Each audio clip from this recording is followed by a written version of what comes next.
This is To the Right House, a new podcast series by the Global Campus of Human Rights.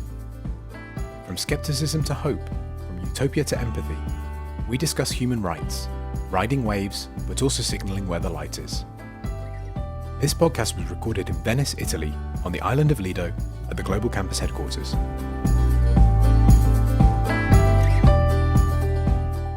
Hello and welcome to The Right House. My name is Graham Finley and I have the pleasure to host the second series entitled Hope-Based Human Rights. This is the third episode and we're going to reflect on telling hope. We want to continue our journey to better understand what it means to hope for the human, and to do so, we will talk about the power of telling a human story. And what better way to do this than by inviting an inspiring writer. It is a pleasure to introduce Andrew Leon Hanna, a lawyer, entrepreneur, international human rights advocate, and author of 25 Million Sparks, The Untold Story of Refugee Entrepreneurs, named as Financial Times Book of the Year. A warm welcome to you, Andrew. Hey, Graham. Thanks for having me. So when we talk about refugees, human rights activists, media, and politicians traditionally rely on crisis narratives, which may create a feeling of impossibility and hopelessness. Your book and the underlying message of power, determination, and dignity shows how hope can spring from positive narratives on painful yet inspiring human stories. What sparked your interest in such a hopeful approach? Yeah, it's a great question. I think when I first started writing the book, my perspective was from that of a son of immigrants from Egypt who came through England into the US and made such a major difference in my home community. So my dad was a physician who owned his own primary care practice and, changed the lives of thousands of people and impacted the lives of thousands of people. My mom did the same through preschool teaching. And was a doctor by training in Egypt as well. So she's helped in multiple ways. And I saw the way they kind of transformed my home community and neighborhood and region. And then as the founder of a social venture that also helped highlight and support immigrant, refugee, and first-gen entrepreneurs, I continue to see kind of the impact and the heart and the way that immigrants, refugees, and first-gen entrepreneurs and asylum seekers and all kinds of migrants and their kids have made an impact on societies and communities, and especially during COVID when even they were, a lot of their small businesses were struggling, but they still were able to give back to others. And so I had seen all this on one side, but then on the other side, there was what I would see on the news, and particularly in the summer of 2018, when I started writing the book in the US, it was primarily a lot about the Central American asylum seekers fleeing to the US border. And it struck me as very incongruent between the what I say victim or villain narratives I would see in the news and by many politicians versus what I would see in my own community and what I would see in many of the refugee entrepreneurs that I work with every day, who are the most kind of brilliant, creative, inspiring people who dealt with so much, but yet have contributed so much and are wonderful people. And so, yeah, either what I would see is either refugees in particular, but migrants more broadly, were portrayed as victims, meaning they are one-dimensionally weak and need help only, or as villains, meaning they're going to come take our jobs, they're going to destroy our culture, they're going to commit crimes, all of which is not even factually accurate. And so for me, it was, how can I tell a story that can cut through all this political cloud of stuff and just say, here's a human being and a few human beings that you can follow their lives and understand just how inspiring and admirable these folks are. And then maybe if you can change the heart, then or impact the heart, then you can impact things more broadly. You have a lot of statistics in the book, but you don't belabor them, as you say. Refugees are much more likely to be entrepreneurs. They have huge net benefits to communities. But all those economic statistics, is something you use as a sort of frame around the stories you tell. And again, what do you think it is about these stories or stories that particularly is effective at communicating about human rights? Yeah, I think with stories, what I've seen is if you go straight to the kind of statistics and economics or policy, what I've seen is people tend to then rush to their kind of side. And so whatever, especially in the US these days, it's even more and more kind of divided and polarized politically, and, trends all around the world as well. But I think you hear the word immigrant, you hear the word refugee, and I think people tend to rush to their side. And it's the same with all kinds of topics. And often one side or both sides are using that kind of community in a way for their own purposes. And so, there's certain groups that, both sides sort of dismiss or use as political props. And so, refugees is just one category. Prisoners, people who are in prison, people who have just left prison are another category. All kinds of folks who are painted in different ways. And when the topic comes up about them, it feels like you have to sort of first align yourself on, well, I'm a XYZ party member, so I think this about that. And so what I was hoping to do is take away that element and just say, form your own opinion by following the story of a person, or three people in this case, and then many others that are talked about, who dealt with this situation. You may, and partly why I picked these three in particular is you may have never heard about Syria aside from ISIS, aside from the kind of violence after the war began, aside from Ilan, a kid I mentioned who was washed up on the shore, passed away, and that kind of got a lot of media attention. So you're seeing a lot of things that should be covered in the media because they're major events and they're tragic events. But if that's the only thing you've seen, or if the only thing you've seen is a presidential administration saying we need to ban Muslims from coming into the US, or anything like that, then that might be the only opinion you can have if you've never met a refugee or a Syrian person. And so the concept was, how can we bring that personal experience to you and follow the life of this person, invite you to be a family member or a community member with this person just for the duration of the book, and then come to your own conclusion. We'll support you with stats and policy too on what I believe. But at the very least, I think it starts with feeling like, okay, I got it. This person is a person with equal dignity, that deserves to be treated with dignity for who they are, no matter what they do. Although, by the way, now I know that they do a lot for our communities, but even if they didn't, I understand it. And then let me start from there and think about policy and other things. But if you don't get to that first point, I think then people kind of rush to their positions and they've never really thought at the heart level about who these folks are that we're excluding or mistreating. Yeah, I want to ask you about how you ended up in Zaatari camp in Jordan, and got to meet and I'm trying to figure out the exact words. Interview subjects doesn't really describe it. I'm tempted to say friends, but or partners. All the three stories you're telling. So how did that happen? Yeah, definitely friends. I WhatsApp with Esma and Malik quite a bit, and to this day. And they, I met them through, I had a partnership with Save the Children Jordan in Amman, and they were able to create the access into the camp, get the permit and everything like that. And they helped introduce me to a bunch of folks who had done entrepreneurial ventures. And that's how I met them. The reason I picked Zaatari in the first place, I went to a few different places. I knew for the book it would be helpful for engagement to try to have a place-based situation where you can kind of get to know one place and feel immersed in one place. So I had thought about talking about Utica, New York. So I went there, for example, a city that is a kind of a Rust Belt city. Factories closed after it was on its way to being a very kind of top populous city, a burgeoning city. But then after the factory closures, it started declining dramatically. And then refugees sort of rejuvenated it and brought it back to life.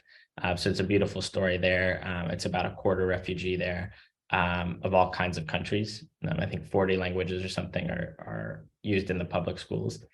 And so that's still featured. But I think Zaatari compelled me the most, partly because my parents being from Egypt, I think about the region a little more. And I thought Syria in particular is one that's been cast in a light that, is very one-dimensional. Like, you don't hear a lot of hopeful and inspiring stories in the national media or international media. And then second is just after meeting the three women, Esma, Melek, and Yasmina, it just felt like to me like something I had to write about. I got to sit in, for example, on Esma, in her trailer, with the kids kind of running in and her telling stories to the kids. For a bit of background for those who haven't read it, those few who haven't read the book, I'm just kidding. Esma is a storyteller who basically dealt with unimaginable pain coming from Syria to Jordan, across the border to the Zetri camp. And she always wanted to be a teacher. And so there was a nonprofit called We Love Reading that made the opportunity to get a few books that for children that have kind of Syrian or Middle Eastern protagonists in Arabic, that are more hopeful. And so she got a few of those books, and then that was the seed that's all the seed she needed really to start a major kind of storytelling initiative in the camp. And so I got to witness it firsthand, where kids would kind of stomp into her trailer, sit around her in a semicircle, and she would read these stories, and she would know all the kids and be a mentor to the kids. And she did much more than that too, as her own writing and poetry and many other things she's done. And so, being able to see that firsthand, I felt like I have to write about this. And it's the same with Melek, as the art that she does impacts people, and Yasmina with her kind of wedding dress shop and her very, very significant commitment to entrepreneurship, selling all of her wedding jewelry early on, knowing she was going to have to stay in the camp and taking a big risk. So yeah, I think it was a combination of wanting a place-based narrative, caring a lot about Zetri and the Syrian diaspora, and then those three people really is what was a major factor. I mean, I think your description of the enterprises, which the very various people you talked to, the three women you talked to, is really, really important. And what's really striking about refugee entrepreneurship is, of course, they have an extra layer of uncertainty, and almost sort of planned uncertainty, because they want to be somewhere else, usually, and yet they take these steps, and they venture out into the world to try and set up a business or a social enterprise, with all the risks which are added onto its temporary nature. I wonder if you could talk about that. And then, but before we go on, I have to say, you leave us hanging about Esma, where she, the book ends with her going off for an interview with Canadian officials about possible relocation. One of these ways in which refugees can move on from a displacement. Did she get to go to Canada? Yeah, I'll start with that one. She did end up getting relocated, which is great. Not her full family, which is unfortunate, and another kind of issue with the system, but she was relocated to France, and so she lives in France now. And actually there was a film done about her recently, which is quite cool. And we're hoping to do kind of a joint book event soon. And she was able to be featured in Harper's Bazaar recently on a cool article too. But yeah, obviously she's dealing with kind of the transition to a new country, and it's also a big blow to the camp community, but a great opportunity as well for more stability. On the point on entrepreneurship, it's an interesting phenomenon, because migrants and refugees and migrants more broadly tend to be much more entrepreneurial. Refugees in particular are 1.5 to 2x more entrepreneurial than native-born citizens in terms of starting businesses. And they're small and large. So, something like 50% of unicorns, 1 billion plus valued companies, are started by at least one immigrant founder. A huge percentage of Fortune 500 companies are led by immigrants and refugees. And so, that's the phenomenon is even more impressive, to your point, because of starting point. So as a refugee, usually almost no capital that you're bringing. Yasmina brought a bunch of her stuff put in trash bags in the back of a truck, because usually it's a sudden thing. Very limited access to capital. So part of what I do with one of my social ventures is how do you provide loans and zero interest loans to entrepreneurs because they often don't have credit scores. There's often discrimination in the lending system. There's the trauma for refugees in particular of leaving and having seen sometimes family pass away, having their own injuries, mental and physical. You have language, of course, and then you have a lack of a network, in the new place almost entirely sometimes. And so all of those obstacles are incredibly huge. And then, but then they tend to be more entrepreneurial. And part of that is because they're more resilient. They've dealt with so much. They're able to get through so much. They're more committed. Again, in Yasmina's case, when she sold that wedding jewelry, that was it. It was 100% commitment. It wasn't, like an entrepreneur like me who has a backup option or could get another job. Often getting a job is very difficult because of legal restrictions, lack of work permits, and then also just companies and organizations not recognizing and credentializing what they did back at home. Commitment, resilience. There's also risk-taking ability. So of course they've had to take risks their whole lives. There's cross-cultural advantage. So I tell a lot about Razan, who is also from Syria and was relocated to Yorkshire, England, and she started Yorkshire Dama Cheese, which is a cheese company that, in her words, kind of combined the British milk and the British resources and a kind of Syrian concept, halloumi, kind of squeaky cheese. And for her, she described to the UNHCR having very credentialed, had a lot of qualifications, but not getting a job. She described as getting stabbed in the heart multiple times.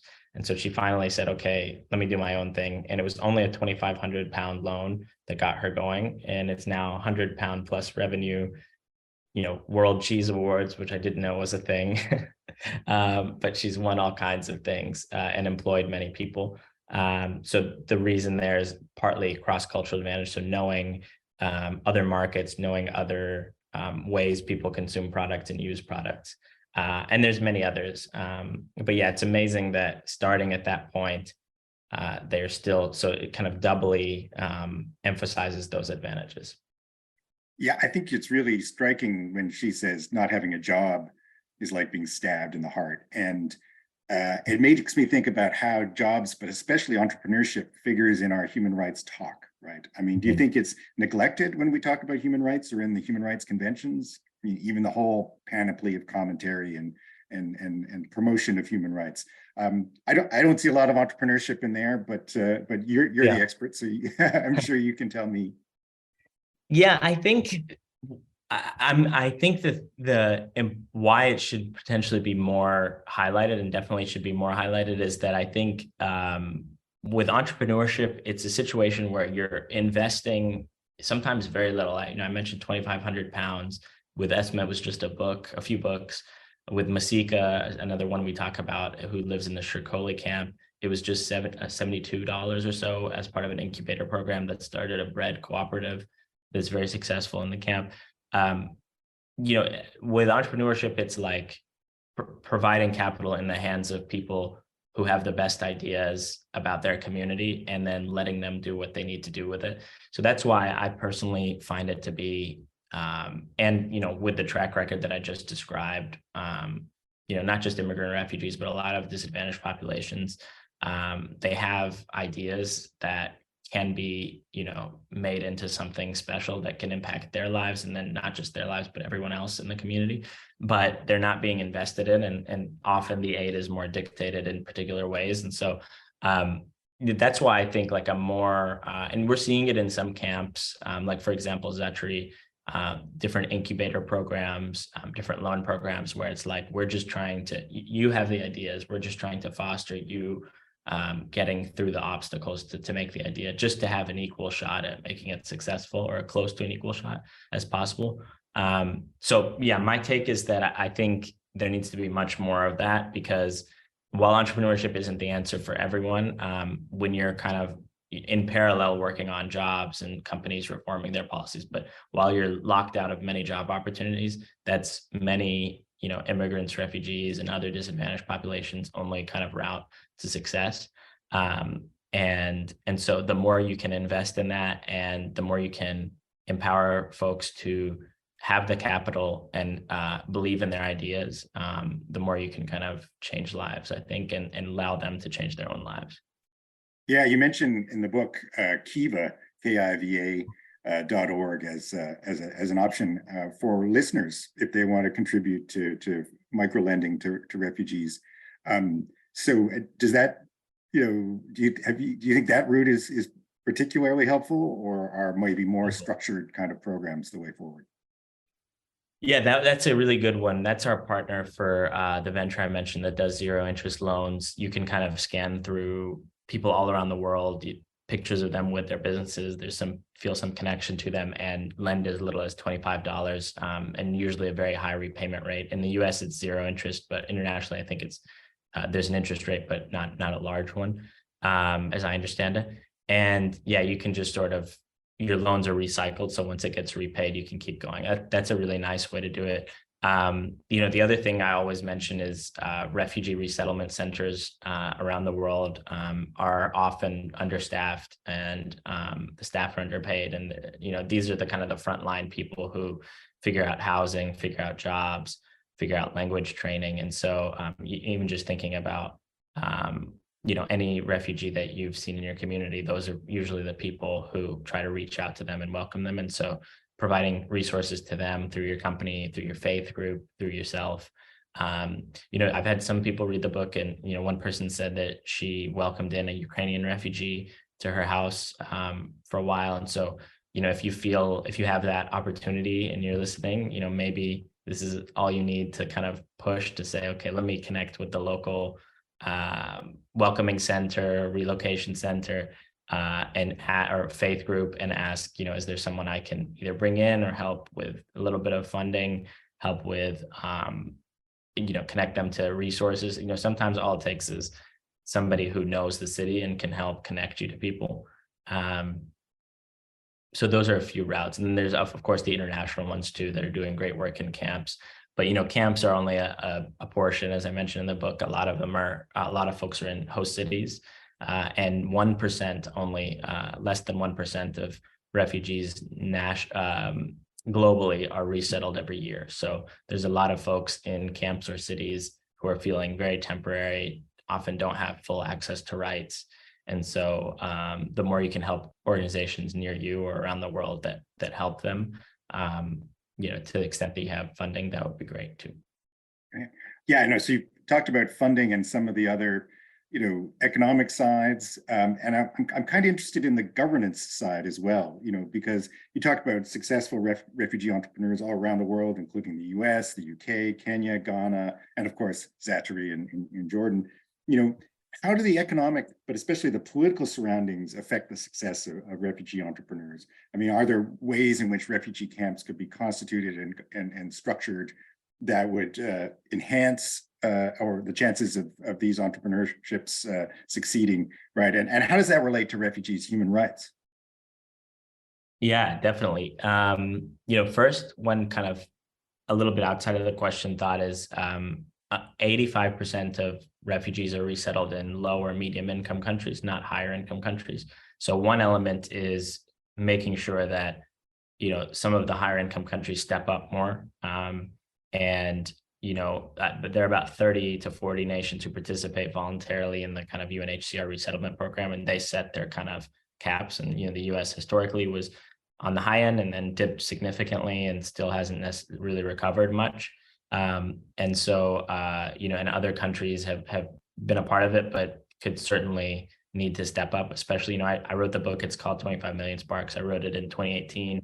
Started in 2018, there were 25 million refugees. Now there's 30 plus million, 200 plus million displaced. And then there's the whole kind of climate refugee thing. So, which is many estimated refugees they'll have to leave because of climate change issues. So it's, to me, it's overdue that we as a global community recommit to welcoming refugees, and not to kind of denying folks at the border who are asylum seekers, which is something the US has done recently in the last couple of years and has continued. And so that's kind of an initial thing, is that the kind of political landscape or the economic landscape people kind of end up in has a big effect. And again, if this goes back, goes back to shifting the narrative, because some people will hear that and say, oh, yeah, but we have like a lot we have to deal with in our country. And yeah, that's true. And there is a cost early on to welcoming refugees.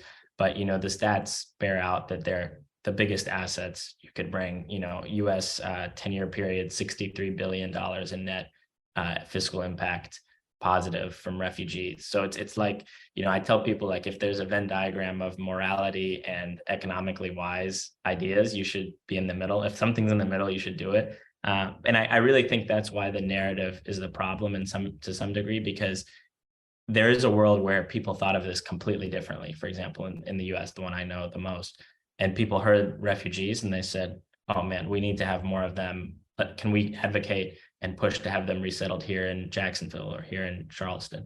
And actually some mayors do that, and it's worked out well for them, like in Utica, for example. But because the narrative is so divisive, that's not necessarily people's initial response. And because what they see in the media is different. But to your question there on refugees in camps and the kind of governance of it, one of the problems is partly because they're often in camps in lower or medium income countries there, and partly just because of the narrative and everything. There's a reluctance sometimes to say we're going to fully welcome folks because it's meant to be temporary. Hopefully peace returns back in the home country. And so there's kind of a say, okay, let's temporarily put them in a camp with a lot of restrictions, and then then they'll return back and it'll be back to normal. But the problem is Zetri's been 10 plus years in existence. Dadaab in Kenya has been 20 plus years and much more than that, I think. And so there's a need to rethink that and say, okay, let's be realistic about it and make sure that there aren't refugees living in lack of freedom of movement locations where there's walls all around the camp, places where you can't get a work permit. In Zetri, they a few years ago changed that and said you can get a work permit. And before that, I think the businesses were just sort of operating technically illegally. So yeah, making sure they can get work permits, that they're fully kind of citizens or on the path to citizenship, has kind of full rights of movement and work. I think those are the two big ones where in camps it doesn't exist. So those are kind of, yeah. No, I thought one of the key parts of the stories you tell is their ability to leave and come back to the camp and to build up clients outside the camp. And I know Jordan has really experimented with Zatari to link it up with the local special enterprise zone. So it does seem like a closed camp would be an even tougher place to be an entrepreneur. And the outside world is a really big part of their stories. Yeah, definitely. Yeah. So you only mentioned in your acknowledgements, but I really have to ask you about this. But you say that your Christian faith is really central to your work with refugees and for refugees. Can you tell us how it informs your work? And do you think the religious approaches to human rights are particularly based on hope? Yeah, definitely. For me, I kind of mentioned faith in different ways throughout the book. The faith of the three women, I mentioned the Bible verse that talks about welcoming strangers. To me, I think with different faith backgrounds, it's an interesting one because you're talking about going past politics. You can tap into something, I think, deeper in people that is much more important to them than politics. Like their deepest values. And I don't know of a religion that would, in this case, say not to welcome an asylum seeker or refugee. It's almost like laughable to think about that. And, for me as a Christian, the most foundational thing would be to do that because, in Jesus's life, he was always there for the stranger or the one who was outcast or mistreated. And so I do think it's really powerful and to tap into that because, again, it goes past politics. And one thing I've seen is, especially with faith groups and Christians, for example, in my home region, across the political spectrum, they appreciate the book and the film that I did and things like that, because I think it helps tap into the human story. And so, maybe I don't know if it'll change their decision on who to vote for based on refugees. Maybe they have other issues that are still a priority, but at the very least, they've seen something that maybe they hadn't seen before, or we've gotten onto the same page about this topic. And with hope-based, I do think it tends to be a little, maybe a little more hope-based. For me, it certainly is, because it's the idea that we're all equal. We're all equally, in my belief, equally, beautiful, but also equally flawed. And so I think if you can get that everyone on the same page with that, then it becomes a question of, well, if we're all equal, then why are the outcomes so different? And well, it should be that we should remedy that. And I think there's a little bit of a fight there, fighting for justice, that comes out. And so I do think, there's a hope that we can do better, that can be informed by faith, or really any kind of value system where you start with the point of, we're all equal. It's not fair that I was born here and they were born there. Let's kind of try to figure something out. Well, thank you very much, Andrew, both for your inspiring work and for making us all reflect more on the importance of telling positive human stories and looking for hope, even in the most dire circumstances. Thank you, Graham, and likewise to you. I appreciate it so much.